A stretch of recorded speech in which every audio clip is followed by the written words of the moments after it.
Hello everyone, my name is Riya Pandey. Welcome to back my YouTube channel. तो hope so कि आप सभी बहुत अच्छे होंगे और अपनी पढ़ाई लिखाई को बहुत अच्छी तरीके से कर रहे होंगे।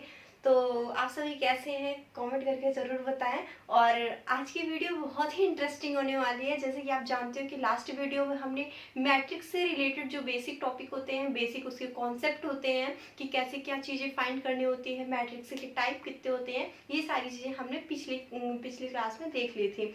इस वीडियो में हम बात करने वाले हैं एक्सरसाइज 3.1 की। हाँ, एक्सरसाइज 3.1 की। तो आज की वीडियो एक मोटिवेशन लाइन के साथ स्टार्ट करना चाहूँगी कि बहुत अच्छी लाइन है, मुझे बहुत पसंद है। आपको पता नहीं आए या ना आए वो बात की बात है। तो जैसे उम्र कभी थका नहीं सकती, उम्र कभी थका नहीं सकती, ठोकरें कभी गिरा नहीं सकती। उम्र कभी थका नहीं सकती, ठोकरें कभी गिरा नहीं सकती। अगर जिद हो जीतने की, अगर जिद हो जीतने की, तो हार भी हरा नहीं सकती। बहुत अच्छी लाइन है। आप आई फिर इसी बात पे इस एक्सरसाइज 3.1 को आज ही खत्म करते हैं पढ़ा के। तो स्टार्ट करते हैं आज की वीडियो में। बिल्कुल एकदम बिल्कुल कंसंट्रेट होके माइंड को पूरा यही लगाना है, दिल दिमाग डाटा तीनों चीजें यही होनी चाहिए। आइए वीडियो को स्टार्ट करते हैं। यहीं पे क्या है एक्सरसाइज, हम एक्सरसाइज 3.1 स्टार्ट कर रहे हैं। ठीक है, तो जैसे कि आप सबको पता है मेरे पास एनसीईआरटी बुक है नहीं, जिसकी वजह से मैं क्या करूँगी, फ़ोन से मैं क्वेश्चन देखूंगी, यानी फ़ोन में एनसीईआरटी बुक से मैं क्वेश्चन देखूंगी, सॉल्यूशन अपने मन से कराऊंगी। ओके, आइए स्टार्ट करते हैं। एक्सरसाइज 3.1 का फर्स्ट क्वेश्चन है हमारे पास। फर्स्ट क्वेश्चन है, ध्यान से देखना। कह रहा है इन अ मैट्रिक्स ए, आपके पास एक मैट्रिक्स, आपके पास बुक है ना, बुक खोल के बैठो। पहले पहले बुक खोलो तुम, उसके बाद यहाँ फोकस करना।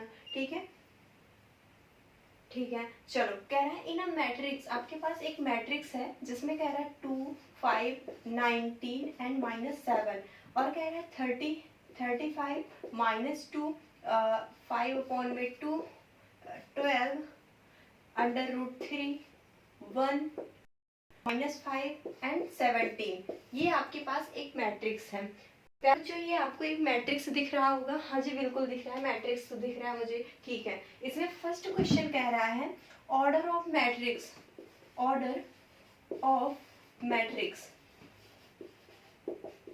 सबसे पहले इसका आंसर करना है ऑर्डर ऑफ मैट्रिक्स का। तो जैसे मैंने आपको पिछली क्लास में बताया था, ऑर्डर क्या होता है, किसी भी मैट्रिक्स का ऑर्डर जो होता है n होता है। n क्या होता है, नंबर ऑफ रो होता है। n क्या होता है, नंबर ऑफ कॉलम होता है। तो प्यारे बच्चों, आपको यहाँ पे दिख रहा होगा नंबर ऑफ रो कितने हैं। सबसे पहले m क्रॉस n की फॉर्म में लिखना है, पहले m क्रॉस n की फॉर्म में लिखना है। m क्या है, नंबर ऑफ रो, पहले रो देन कॉलम, पहले रो फिर कॉलम, पहले रो फिर कॉलम। बात समझ में आ गई। ठीक है, और स्टार्ट करते हैं। पहले m है, m यानी रो, तो कितने रो हैं, first row, second row, third row, total कितने, 3 रो है। यानी क्या मैं यहाँ पे 3 लिख सकती हूँ? क्या समाज मुझे इजाजत देती है यहाँ 3 लिखने की? हाँ जी बिल्कुल, कोई अपराध तो नहीं कर रही हूँ ना, क्योंकि यहाँ पे 3 रो है। 1, 2 एंड 3, 3 रो लिख दिया। क्रॉस है तो हमने क्रॉस लगा दिया।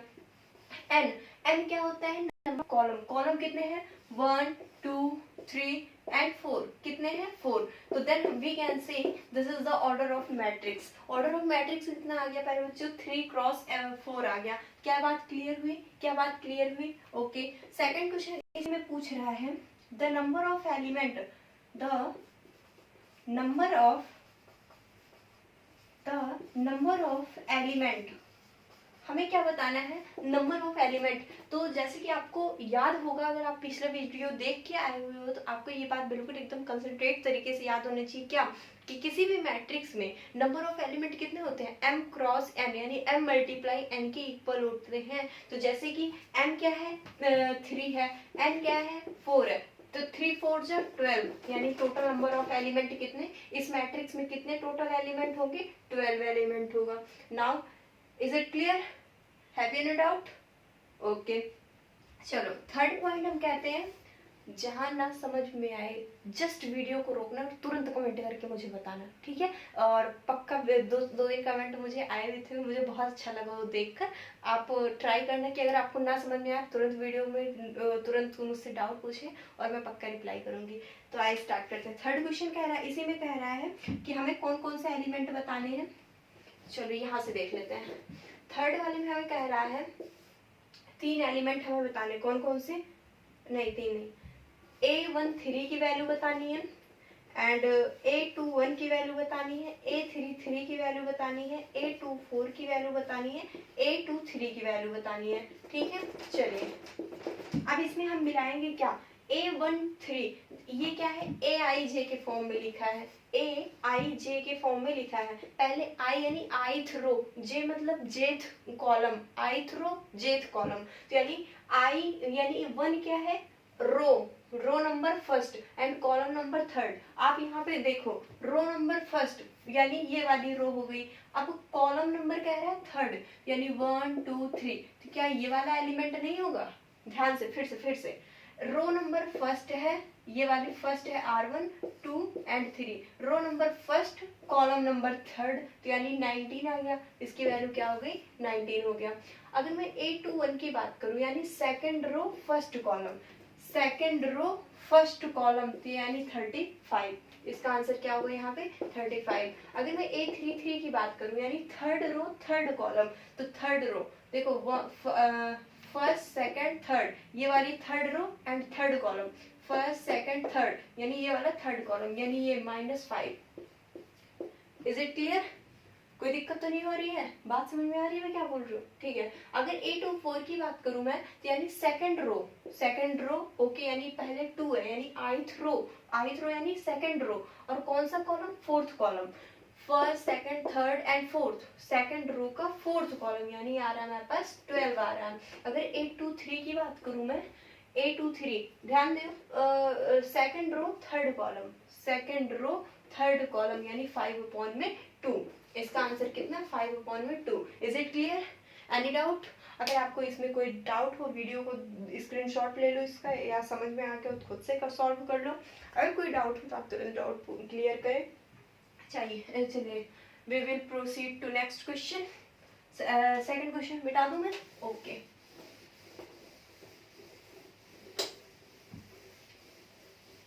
चलिए स्टार्ट करते हैं अपना सेकंड क्वेश्चन। सेकंड क्वेश्चन में हमें ये कह रहा है, सेकंड क्वेश्चन कह रहा है if matrix has 24 element, okay, total number of element कितना कह रहा है, एलिमेंट टोटल दिया गया है हमको कितना 24, very good. What are the possible orders it can have, इसके पास कौन कौन से ऑर्डर हो सकते हैं, तो जैसा कि मैंने बताया था टोटल नंबर ऑफ एलिमेंट कितने होते हैं, m क्रॉस n यानी रो मल्टीप्लाई कॉलम, यानी मल्टीप्लाई रो को और कॉलम को आप मल्टीप्लाई करते हो then total number of element निकल के आता है। ठीक है, तो इसमें हम इसको 24 को हम कितने रो और कितने कॉलम में मल्टीप्लाई करवा सकते हैं, जैसे मान लो आपके पास क्या हो, वन रो हो और 24 कॉलम हो, ये भी पॉसिबिलिटीज है, हाँ जी बिल्कुल है। मान लो आपके पास 2 कॉलम, फिर भी देखो 24 1 जा 24 यही हो रहा है। अगर मान लो 2 रो हो जाए और 12 कॉलम हो जाए, तो देखो 12 2 जा 24 ये भी आ रहा है। अगर मैं यहीं पे कह दूं 3 रो हो जाए और 8 कॉलम हो जाए, 3 8 जा 24। अगर मैं यहीं पे कह दूं 4 रो हो जाए एंड 6 हाँ 4 रो हो जाए और 6 कॉलम हो जाए, तो 4 6 जा 24। एंड यहीं पे अगर मैं बात करूं फिर 6,4, मान लो अभी क्या था 4 रो था एंड 6 कॉलम था, अब मैं उल्टा कर रही हूँ 6 रो कर दे रही हूँ 4 कॉलम, लेकिन एलिमेंट नंबर ऑफ एलिमेंट 24 ही होगा ना, तो ठीक है जस्ट इसी को अपोजिट करना है। सेम उसका 8,3 एंड 12,2 एंड 24,1, अभी क्या था 1 रो 24 कॉलम, अब क्या है 24 रो एंड 1 कॉलम हो गया। इज इट क्लियर, ठीक है। इसी में कह रहा है what if it has 13 element, मान लो अभी तक हमारे पास क्या था 24 एलिमेंट था, then these are the possibilities, ये इतने हैं कि इतने ऑर्डर में हम इसे लिख सकते हैं। अगर आपके पास 24 एलिमेंट है then you can write these possibilities, आप इतने पॉसिबिलिटीज को उसमें लिख सकते हो। ओके क्लियर है, ठीक है। अगर मान लो यहीं पे मैं कह दूं कि एलिमेंट कितने हैं हमारे पास, मान लो एलिमेंट बेटा कितने हैं 13 है। अब आप इसमें कितने पॉसिबिलिटीज इसमें बना सकते हो, क्या क्या बना सकते हो, सपोज मान के चलो आपके पास कितना 1 रो हो जाए एंड 13 कॉलम हो जाए, 13 वजह 13 यानी टोटल नंबर ऑफ एलिमेंट 13 हो रहा है, 1 रो होगा एंड 13 कॉलम होगी। ठीक है, नेक्स्ट पॉसिबिलिटीज हमारे पास क्या बन रही है, 13 मल्टीप्लाई 1 यानी 13 क्रॉस m।